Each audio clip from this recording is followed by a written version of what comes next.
حنفی سے متعلقہ مسائل کے ساتھ ایک دفعہ پھر آپ کی خدمت میں حاضری کا شرف حاصل ہے۔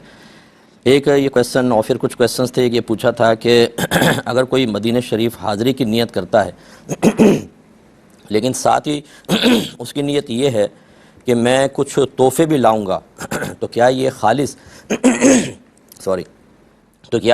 اللہ تبارک و تعالیٰ کی خاطر حاضری کی نیت کہلائے گی یا نہیں کہلائے گی؟ دیکھیں، مسئلہ یہ ہے کہ یہ جو اصل نیت ہوتی ہے، جو مین جس کو آپ کہہ لیں کہ جو آپ کی نیت ہے بنیادی، وہ کیا ہے؟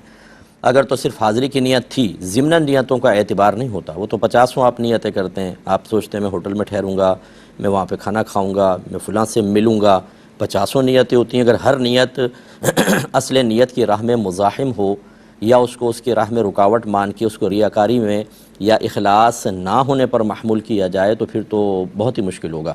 مین نیت آپ کی کیا ہے؟ مین بس یہ ہونی چاہیے کہ حاضری، اور ساتھ میں ضمناً یہ کہ جب واپس آتے ہیں تو تبرکاً کچھ نہ کچھ تحفے وہاں پہ لاتے ہیں، اور اکابرین کی سنت بھی ہے تو پھر اس میں کوئی حرج نہیں ہے۔ ہاں، اگر آپ اعلیٰ درجے کا تقویٰ رکھتے ہیں تو بس کسی چیز کی نیت نہ کریں، صرف حاضری کی۔